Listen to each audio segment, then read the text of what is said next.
ನಮಸ್ಕಾರ ಎಲ್ಲರಿಗೂ. Welcome to my 9 gems channel. ಇವತ್ತು ನಾನು ಹೇಳಕ್ಕೆ ಬಂದಿರೋದು ಏನಪ್ಪ ಅಂದರೆ ಸೋಯಾ ಚಂಕ್ಸ್ ಬಗ್ಗೆ 8 ಯೂಸ್ಫುಲ್ ಮಾಹಿತಿಗಳು, ತುಂಬ ಉಪಯುಕ್ತ ಮಾಹಿತಿಗಳು. ಇದು ನನ್ನನ್ನು ಈ ಒಂದು ಸೋಯಾ ಚಂಕ್ಸ್ನ ಒಂದು 5-6 ಸತಿ ತೊಳೆದಿದ್ದೀನಿ, ಏಕೆಂದರೆ ಅಲ್ಲಿ ಧೂಳಿರುತ್ತೆ. ಚೆನ್ನಾಗಿ ತೊಳೆದು ಇದನ್ನು ಒಂದು ಪಾತ್ರೆಗೆ ಹಾಕ್ಕೊಂಡು ಇದನ್ನೇನು ಮಾಡಬೇಕು, ಒಂದು 15-20 ನಿಮಿಷ ಇದನ್ನು ನೀರಲ್ಲಿ ನೆನೆಯೋಕ್ಕೆ ಬಿಟ್ಬಿಡೋಣ.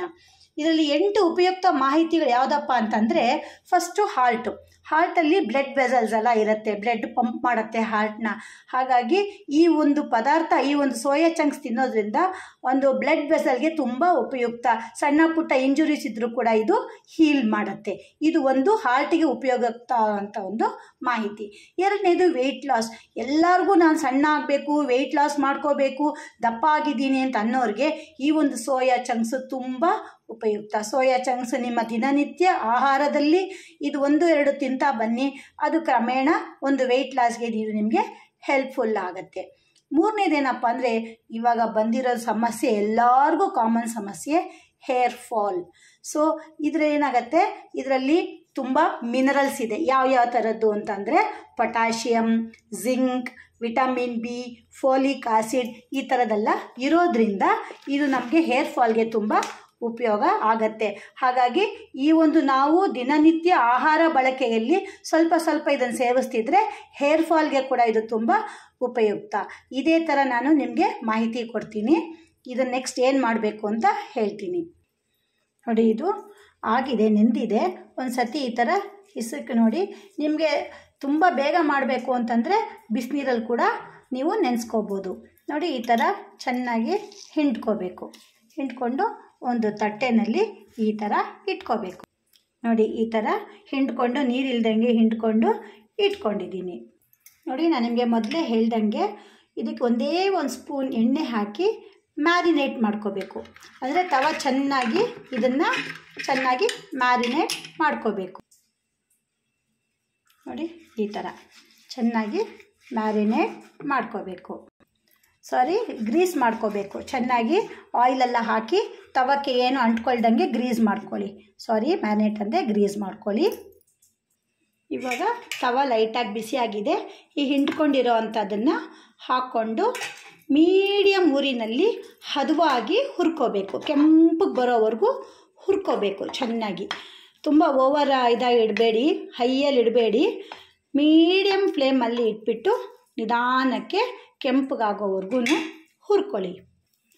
ನಾನು ನಿಮಗೆ ಮೊದಲೇ ಹೇಳ್ದಂಗೆ ಒಂದು 8 ಟಿಪ್ಸ್ನ ಕೊಡ್ತೀನಿ ಅಂತ ಹೇಳಿದ್ದೆ.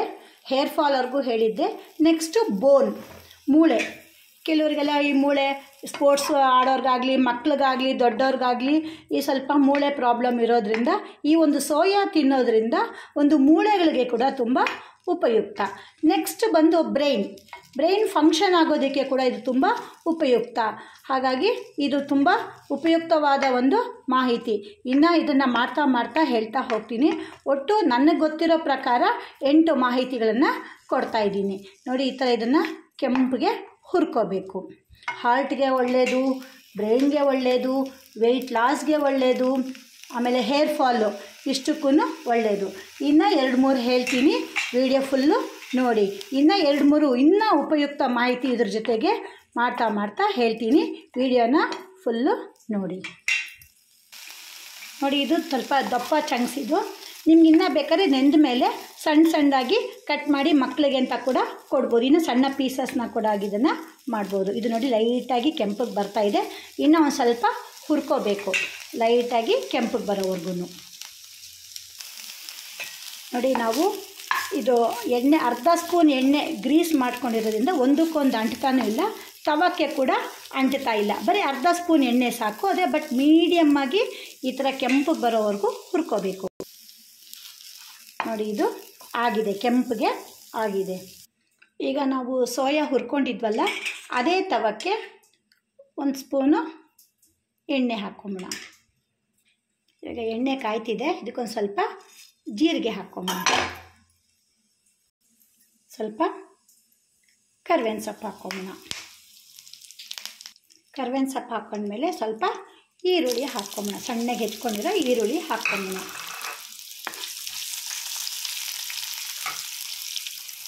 ಆಗ ಈರುಳ್ಳಿ ಹುರ್ಕೊತಾ ಇದ್ದೀವಿ. ಇದ್ರ ಜೊತೆಗೇ ನಾವು ಸ್ವಲ್ಪ ಇದು ಹಾಕ್ಕೊಂಡು ಕ್ಯಾಪ್ಸಿಕಮ್, ಇದನ್ನು ಚೆನ್ನಾಗಿ ಹುರ್ಕೋಬೇಕು.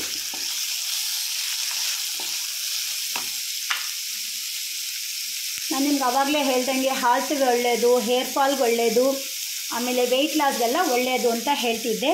ನೆಕ್ಸ್ಟ್ ಬಂದು ನಮ್ಮ ಹೆಣ್ಮಕ್ಳಿಗೆ ತುಂಬ ಉಪಯುಕ್ತವಾದ ಒಂದು ಮಾಹಿತಿ, ಮೆನೋಪಾಸ್. ಅವರು ಸರಿಯಾಗಿ ಟೈಮ್ಗೆ ಪೀರಿಯಡ್ಸ್ ಆಗ್ತಾ ಇರಲ್ಲ. ಹಾಗಾಗಿ ಅವ್ರಿಗೆ ಯಾವ ಟೈಮಲ್ಲಿ ಏನಾಗುತ್ತೆ ಗೊತ್ತಾಗಲ್ಲ, ಅಥವಾ ಜಾಸ್ತಿ ಬ್ಲೀಡಿಂಗು ಕಡಿಮೆ ಬ್ಲೀಡಿಂಗು ಗೊತ್ತಾಗೋಲ್ಲ. ಆ ಥರ ನಾವು ಈ ಒಂದು ಆಹಾರ ಪದಾರ್ಥದಲ್ಲಿ ಈ ಒಂದು ಸೋಯಾ ಚಂಕ್ಸ್ನ ನಾವು ಉಪಯೋಗಿಸ್ಕೊತಾ ಇದ್ದರೆ ಮೆನೋಪಾಸ್ಗೆ ಕೂಡ ಹೆಣ್ಮಕ್ಳಿಗೆ ತುಂಬ ಒಳ್ಳೆಯದು. ಇದು ಒಂದು ಉಪಯುಕ್ತ ಮಾಹಿತಿ. ಈ ಥರ ಹುರ್ಕೋತಾ ಇದ್ದಾಗಲೇ ಒಂದು ಸ್ವಲ್ಪ ಶುಂಠಿ ಪೇಸ್ಟ್ ಹಾಕ್ಕೊಂಬೋಣ. ಕೆಲವರು ಗಾರ್ಲಿಕ್ ಹಾಕ್ಕೋತಾರೆ, ನನಗೆ ಗಾರ್ಲಿಕ್ ಇಷ್ಟ ಇಲ್ಲ.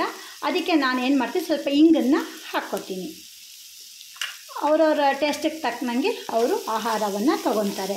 ನಾನು ಇದಕ್ಕೆ ಇಂಗನ್ನು ಹಾಕ್ಕೊಂಡಿದ್ದೀನಿ, ನನಗೆ ಇಂಗು ಫ್ಲೇವರ್ ತುಂಬ ಇಷ್ಟ. ಅದಾದಮೇಲೆ ಇವಾಗ ಈ ಒಂದು ಸೋಯಾ ಚಂಕ್ಸ್ ಮಾಹಿತಿ ಹೇಳ್ತಾ ಇದ್ದೆ ನಾನು. ಇದ್ರ ಜೊತೆಗೆ ಶುಗರ್ ತುಂಬ ಒಳ್ಳೆಯದು. ಯಾರು ಡಯಾಬಿಟಿಕ್ ಇದ್ದಾರೆ ಅವ್ರಿಗೆ ಈ ಸೋಯಾ ಚಂಕ್ಸು ತುಂಬ ಒಳ್ಳೆಯದು. ಇದು ಒಂದು ಬ್ಲಡ್ ಶುಗರ್ ಲೆವೆಲ್ನ ಸ್ವಲ್ಪ ಕಂಟ್ರೋಲ್ ಮಾಡುತ್ತೆ. ಹಾಗಾಗಿ ನಾವು ದಿನನಿತ್ಯ ಆಹಾರ ಪದಾರ್ಥ ನಾವೇನು ತೊಗೋತೀವಿ ಅದರಲ್ಲಿ ಅಂದರೆ ಒಂದೇ ದಿನ ಹೇಳಿಬಿಟ್ರೆ ಇವರು ಅಂದ್ಬಿಟ್ಟು ದಿನ ತಿನ್ನೋದಲ್ಲ.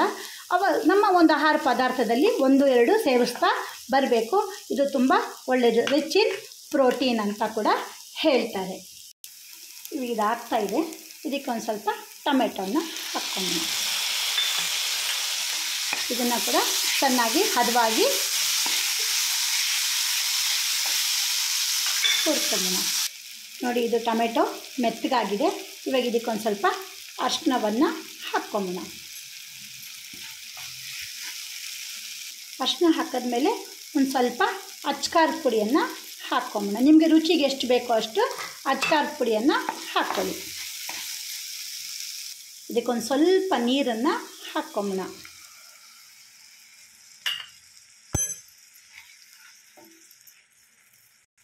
ಸ್ವಲ್ಪ ಟೊಮೆಟೊ ಕೆಚಪ್ನ ಕೂಡ ಮಿಕ್ಸ್ ಮಾಡ್ಕೊಂಡು, ಅರ್ಧ ಸ್ಪೂನಷ್ಟು ಟೊಮೆಟೊ ಕೆಚಪ್ನ ಮಿಕ್ಸ್ ಮಾಡ್ಕೊಂಡಿದ್ದೀನಿ. ಇವಾಗ ಇದಕ್ಕೆ ಒಂದು ಸ್ವಲ್ಪ ಉಪ್ಪನ್ನು ಸೇರಿಸ್ಕೊಂಬೋಣ. ಒಂದು ಸ್ವಲ್ಪ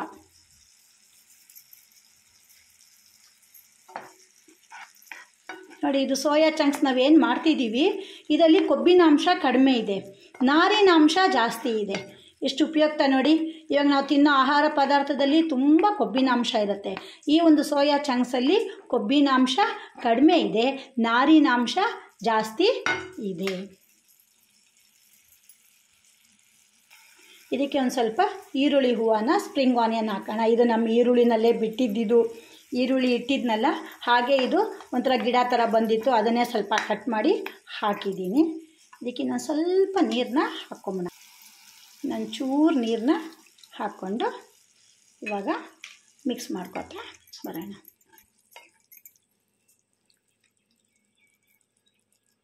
ಇದೊಂಥರ ಹಸಿ ವಾಸನೆ ಎಲ್ಲ ಹೋಗಿ ಚೆನ್ನಾಗಿ ಬೆಂದ್ಕೊಂಡಂಗೆ ಆಗಿದೆ.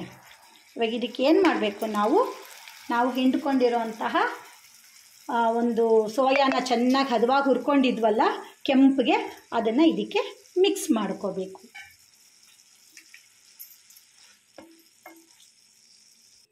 ನೋಡಿ, ಇದಕ್ಕೆ ಕೊತ್ತಂಬರಿ ಸೊಪ್ಪು ಹಾಕಿದ್ದೀನಿ. ಇದಕ್ಕೆ ನನಗೆ ಹಸಿ ಕ್ಯಾರೆಟ್ ಅಂದರೆ ತುಂಬ ಇಷ್ಟ, ಹಸಿ ಈರುಳ್ಳಿನೂ ಇಷ್ಟ, ಕೊತ್ತಂಬರಿ ಸೊಪ್ಪು. ಇದಕ್ಕೆ ಬೇಕಾದ್ರೆ ನೀವು ಟೊಮೆಟೊ ಸಾಸ್ ಮೊದಲೇ ಹಾಕಿದ್ದೀವಿ ಒಂದು ಅರ್ಧ ಸ್ಪೂನು, ಬೇಕಾದ್ರೆ ಸ್ವಲ್ಪ ಟೊಮೆಟೊ ಕೆಚಪ್ಪಿಂದ ನೀವು ಕೂಡ ತಿನ್ಬೋದು. ನೋಡಿ, ಇದರಿಂದ ನಮಗೆ 8 ಉಪಯುಕ್ತ ಮಾಹಿತಿಗಳು ಸಿಕ್ತು.